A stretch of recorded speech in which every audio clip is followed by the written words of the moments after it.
Isipin mo, para sa iyo na nakikinig ngayon, isipin mo na nasa isang paglalakbay ka. Sabihin nating isang napakahalagang proyekto. O kaya, isang mahabang biyahe pa uwi. Eksakto! Tapos 78% ka ng kompleto. Literal na 2 hakbang na lang nasa dulo ka na. Pero doon ka pa nawalan ng pasyensya. Ayun, sa mismong sandaling iyon, nagreklamo ka, tapos dahil sa matinding inis mo, sinira mo yung sarili mong momentum. At dahil doon, kinailangan mong magdusa palalo. Isang matinding trahedya pa yung nangyari. Totoo yan. At para sa iyo, nakasama namin ngayon na hindi lang ito isang kwentong imbento. Ito yung nakakatakot na realidad ng sikolohiya nating mga tao. At yan ang pagtutuunan natin sa ating masinsinang pagtalakay ngayon. Nakabatay ang usapan nating ito sa isang dokumentong pinamagatang Lesson 34, The Bronze Serpent.pdf. Sa unang tingin kasi, parang iisipin mo, pamilyar na kwento lang ito mula sa lumang tipan. 'Di ba? Mga Israelita na naglalakad sa disyerto, may mga ahas, tapos isang mahimalang lunas. Pero huwag kang magpapalinlang dyan. Kasi isa itong malalim na pag-aaral kung paano tayo naiinip, kung paano tayo nagiging manhead sa mga himala, at higit sa lahat, kung paano natin madalas pinagdududa yung pinakasimpleng solusyon. Kasi nga gusto natin tayo yung may kontrol sa lahat ng bagay. Tama. Okay, himayin natin ito. Magsimula tayo doon sa mismong daloy ng kwento o timeline na nakita ko sa dokumento. Dahil dito pa lang, nakakabaliw na yung bigat sa sikolohiya ng tao. 40 taon yung buong paglalakbay sa disyerto, di ba? 40 taon, oo. Pero yung 38 taon doon, literal na nasayang dahil lang sa isang pagkakamali sa Kadesh Barnea. Napakabigat isipin ng 38 taon na yun eh. Hindi lang kasi ito simpleng pagkakaantala. Nung naghimagsik sila sa Kadesh Barnea, bandang 2 taon ng biyahe nila, Ano yung naging sentensya sa kanila? ang sentensya, hindi sila makakapasok sa lupang pangako. Kailangan mamatay muna yung buong henerasyon ng mga lalaking mandirigma. Grabe. Parang hinintay lang nilang maubos yung sarili nila. Eksakto. Kaya isipin mo yung psychological na epekto nito sa kampo. Araw-araw kang gumigising sa loob ng halos 4 na dekada, tapos ang tanging hinihintay mo ay yung dahan-dahang pagkamatay ng mga matatanda para lang makasulong kayo. Wala silang malinaw na destinasyon sa panahong iyon, di ba? Wala talaga. Nagpaikot-ikot lang sila doon sa rehiyon sa kanluran ng mga bundok ng Edom o yung Mount Seir, parang isang buong komunidad na nabubuhay sa isang napakalaking waiting room. Tapos, noong pwede na sana silang umusad, humingi sila ng pabor na dumaan sa Edom para sana mapaikli yung biyahe, mas mabilis na daan sana. Pero nagmatigas yung mga Edomita hindi sila pinayagan. Kaya lapilitan na naman silang umikot ng napakalayo pababa papunta sa gulpo na Akaba. Parang ganito yan eh. Isipin mo na sa isang nakakapasong mahabang biyahe kayo. Ilang dekada na kayo nasa kalsada, amoy disyerto na yung kaluluwa nyo. Tapos, nung nakita nyo na yung shortcut, may naglagay ng road closed na sign. Oo. At dito talaga napukaw yung atensyon ko, ha? Yung timing ng pag-aaklas nila. Nangyari ang matinding pagrereklamo na ito noong 8 buwan na lang ang natitira sa kanilang 40 taong paglalakbay. 78% na silang tapos? 78%, dun pa sila nawalan ng pasyensya. Alam mo, kung ikukonekta natin ito sa mas malaking larawan, makikita natin yung matinding ironiya sa pagrereklamo nila eh. Ang sigaw kasi nila kay Moises, bakit nyo kami dinala rito para mamatay? Walang pagkain, walang tubig. Pero ang totoo niyan, Ang totoo, kung susuriin natin yung kasaysayan nila sa disyerto, sa loob ng 39 na taon, nakatayo sila sa ibabaw ng walang patid na himala. oo nga binigyan sila ng tubig mula sa bato, di ba? Tama. Nang uhaw na uhaw sila, may tubig na lumabas mula sa solidong bato. Ipinagtanggol sila laban sa mga kalaban kahit hindi sila sanay sa digmaan. Pinigilan pa nga yung propetang si Balaam na isumpa sila. 4 na beses silang pinagpala imbes na isumpa. At heto yung pinaka-hindi ka panipaniwala. Sa loob ng halos 4 na dekada ng paglalakad sa magaspang na buhangin at matatalas na bato, hindi napunit yung mga damit nila at hindi nasira yung mga sapatos nila. Yan yung nakakagulat talaga. At dito na magiging sobrang kawili-wili ang lahat. Kasi yung inireklamo nila, hindi yung kawalan ng pagkain. Hindi meron silang pagkain araw-araw. 'Di ba? Ang mismong inireklamo nila, nandidiri na raw sila sa, at gagamitin ko yung eksaktong salita nila sa source natin walang kwentang pagkain. Grabe, walang kwenta. Sinasabihan nilang walang kwenta yung mana. Isang bagay na literal na bumabagsak mula sa langit araw-araw para lang buhiahin sila. Binasa ko yung detalye ng mana sa tekse. Isa raw itong parang buto na sumasabay sa hamog tuwing gabi. Oo, 6 na araw yung bumabagsak. Tapos doble yung dami tuwing Biyernes para hindi na nila kailangan magtrabaho kapag Sabath. Tapos ano nga ulit yung ibig sabihin ng salitang mana? Diyan papasok yung pinakamalaking leksyon sa sikolohiya nila. Tinawag nila itong manhu, na sa Hebreo ay literal na nangahulugang ano ito? Wait, ano ito? Dekada na nilang kinakain tapos ang tawag pa rin nila ay, ano ba to? Isipin mo yon. Ang ganitong mentalidad, ipinapakita nito kung paano talaga gumagana yung utak ng tao. Kapag yung isang himala ay naging pang-araw-araw na routine, nawawala yung pagkamangha natin. Nagiging karapatan na natin ito sa paningin natin. Eksakto. Ang mana kasi, hindi lang ito basta physical na pagkain Kumbaga, isa itong masterclass sa pagpapaliban ng sarap o delayed gratification at araw-araw na pag-asa sa probisyon. Sinasanay sila na bitawan yung kontrol? Tama, hindi sila pwedeng mag-imbak Kailangan nilang magtiwala na bukas, pagising nila, may ibibigay ulit na bago. Pag-isipan mo yan para sa iyo na nakikinig, mahihalin tulad natin ito sa sarili natin Madalas nating sabihin na, mas matalino tayo ngayon o mas mapagpasalamat. Pero ganun din tayo. Oo, parang yung nagrereklamo ka na mabagal yung libreng wifi habang nakasakay ka sa eroplano na lumilipad sa himpapawid. Boom! Mismong ganun. Isang himala na nga yung teknolohiya, pero nakakaramdam pa rin tayo ng pagkabugot o entitlement. Isipin mo yung sarili mo nung unang beses kang makuha ng trabaho, halos umiyak ka sa tuwa. Pero makalipas ang 1 taon, inis ka na sa paulit-ulit na biyahe papasok o sa dami ng emails. Nang ibabaw kasi yung entitlement ng mga Israelita at alam natin sa kasaysayan, kapag nakalimbutan ng tao yung halaga ng isang himala, kadalasan isang matinding krisis yung kailangang yumanig sa kanila para magising sila. At dyan na pumasok yung pinakamalupit na parusa sa paglalakbay na ito. Yung mga tinatawag na fiery serpents o nag-aapoy na ahas. Pero teka, bakit ahas at bakit tinawag na nag-aapoy? Isang nakakapangilabot na yugto ito. At para maging malinaw hindi literal na may apoy yung mga ahas na ito. Yung salitang apoy, tumutukoy yon sa matinding pakiramdam ng kagat nila, nakakapaso. Dahil sa lason. Batay sa heograpiya at sa mga simptomas na nakatala, malamang na ang mga ito ay yung mga carpet viper na kilalang naninirahan doon sa disyerto ng Negev at Araba. Nabasa ko nga yung mga medical symptoms niyan at medyo hindi ako makapaniwala sa lupit nung mekanismo nung lason. Ano ba yung nakita mo doon? Sinasabi rito na sumisira ito ng mga capillaries at red blood cells. Parang nilulusaw ka nito mula sa loob dahil sa matinding internal bleeding. Eksakto. At may matinding metapora dito kung susuriin natin. Yung reklamo kasi ng mga tao parang isang laso na dahan-dahang sumisira sa moralidad at pagkakaisa ng buong kampo nila. Nilalaso nila yung isip ng isa't isa laban kay Moises. Tama.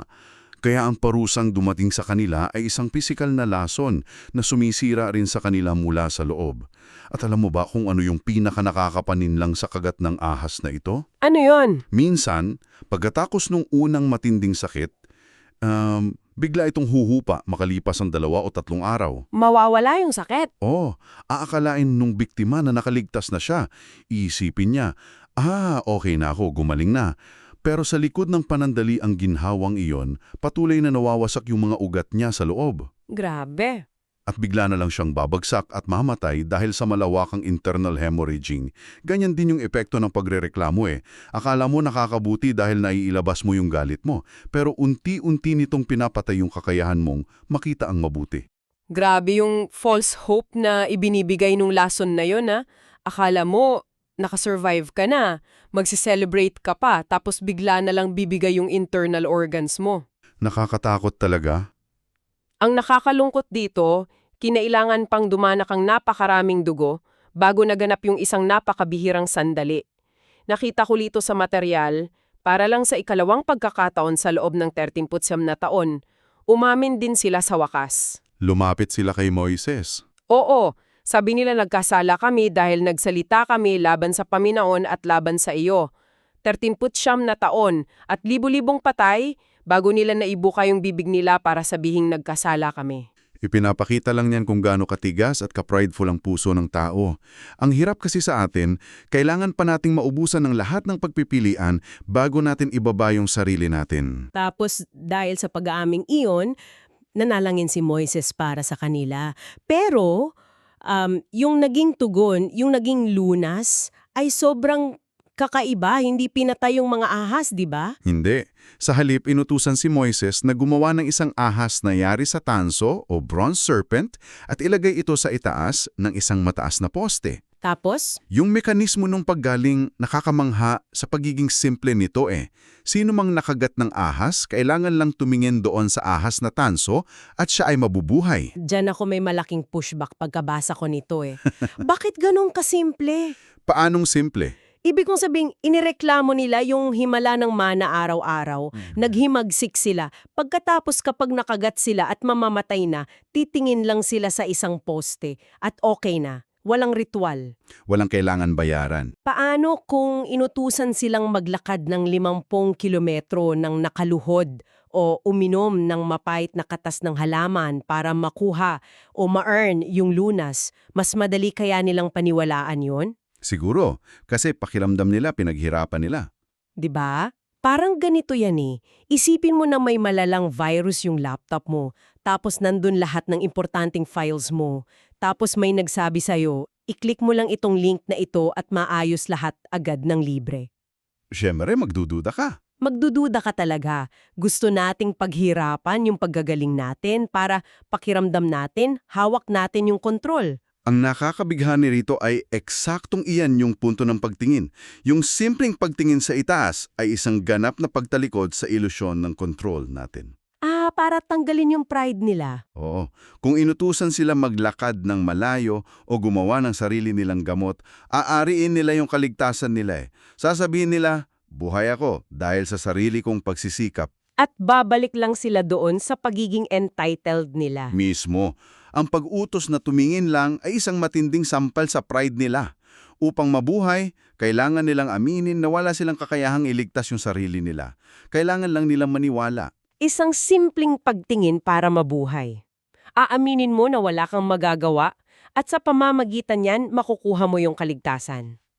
Napakaganda sana ng kwentong ito kung natapos lang dito Kaso, may plot twist. Oo, dahil pinag-uusapan natin yung mapanlinlang na kalikasan ng tao, nabasa ko yung nangyari makalipas ang 7 taon. Panahon na ng mga hari nito, di ba? Oo, partikular noong pamumuno ni Haring Hezekias. At yung ahas na tanso, yung mismong simpleng solusyon na nagligtas sa kanila, ayun, naging isang malaking problema.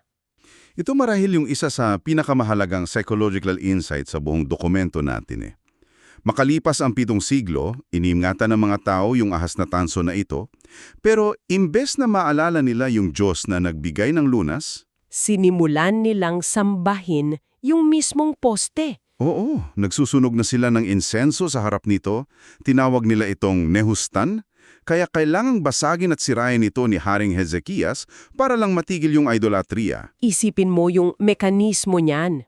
Parang ganito yan may sakit ka sa puso, tapos niresetahan ka ng doktor ng isang mahalagang gamot na tuluyang nagpagaling sa'yo, imbes na magpasalamat ka sa doktor at sundin yung mga payo niya, Inuwi mo yung basyong bote ng gamot. ayun, gumawa ka ng maliit na altar sa kwarto mo para sa boteng iyon, niluluhuran mo ito araw-araw at inaalayan ng bulaklak. Ganon ka-absurd yung nangyari. Ang lala ng analohiyang yan. Sinasamba natin yung bote ng gamot dahil ito yung nakikita at nahahawakan natin. Ang bilis ng tao na mahulog sa idolatria Yung mismong bagay na nagligtas sa kanila, yung mismong naging Diyos-Diyosan nila. Nagpapatunay lang ito kung gaano tayo kawala ng direksyon sa loob natin. Kailangan natin ng nakikita. Kaya ano ba talaga ang ibig sabihin nito para sa atin? Lalo na kapag kinonekta natin ito doon sa pagtatapos ng paglalakbay nila. Kumukonekta ito ng malalim doon sa pagpapalit ng pamumuno. Kasi nakita ni Moises kung gaano kabilis kumapit ang mga taong ito sa mga pisikal na bagay. Alam niyang hindi pwedeng iwanan lang ang komunidad na ito na walang nakikitang mamumuno. Tama. Inutusan ng Diyos si Moises na umakyat sa bundok ng Abarim o yung Mount Nebo. Doon ipapakita sa kanya yung kabuuan ng lupang pangako. Pero heto yung masakit, hindi siya papayagang pumasok doon. Ito na yung katapusan ng linya para sa kanya. At alam mo, kung ordinaryong tao lang ako, magwawala ako eh. Oo, parang 4 na pang taong kong tiniis sa mga mareklamong taong ito tapos ako hindi makakapasok. 'Di ba? Puno ng self-pity. Pero yung unang lumabas sa bibig niya, tungkol pa rin sa kanila. Walang bakas ng pagkaawa sa sarili. Nanalangin si Moses na magtalaga ng isang leader para hindi maging tulad ng mga tupa na walang pastol, yung mga Israelita. Kailangan nila ng taong may tamang puso. Kaya naman, pinili si Josue. Inutusan si Moises na ipatong ang kanyang mga kamay kay Josue sa harap ng lahat para formal siyang itinalaga. Inilipat ni Moises ang kanyang otoridad. Isang leader na naghahanda sa susunod na henerasyon, kahit alam niyang hindi na niya makikita yung bunga nito. Isang napakalinaw na transition. At habang tinitingnan natin yung buong larawan ng material na ito, mula sa 38 taon na umubos sa paghintay, sa pagkasawa sa mana, sa kagat ng ahas, hanggang sa kung paano ginawang Diyos-Diyosan yung lunas na iyon, gusto kong dalhin yung usapan ng direkta sa iyo, ang ating tagapakinig. Paano ito nangyayari sa buhay mo? Gaano kadalas ka nagrereklamo? Kahit nasa 70% ka na ng iyong biyahe, gaano kadalas mong tinatawag na walang kwenta yung mga bagay o taong nagsisilbing mana mo dahil lang sa naging routine na ito? Naghaharap ito ng isang mahalagang katanungan na sa tingin ko dapat nating pag-isipan. Yung 40 taon ba sa disyerto ay talagang nakapagpabago sa panloob na kalikasan ng tao? O pinatunayan lang nito na kahit ilang milagro pa yung makita natin, hindi nagbabago yung puso natin. Baka nga ang tunay na disyerto ay yung mismong tendensya ng ating puso. Tendensya nating sambahin yung nakikitang solusyon gaya nung tansong ahas, sa halip na magtiwala at magpakumbaba doon sa mismong nagbibigay ng sagot. Isang malalim at nakakabagabagong nakaisipan yan. Gusto natin ng kontrol, pero madalas ang pinakamahirap na hakbang sa paglago natin ay yung bitawan yung ating pride, tumingin sa itaas at amining kailangan natin ng tulong. Kailangan lang nating maniwala. Sana'y magsilbing salamin ang masinsinang pagtalakay natin ngayon. Baunin mo ang mga aral na ito sa sikolohiya at sa pagkilala ng tunay na halaga ng mga bagay sa iyong sariling paglalakbay. Hanggang sa muli nating masinsinang pagtatalakay, mabuhay ka at patuloy na maghanap ng lalim sa bawat kwento at karanasan.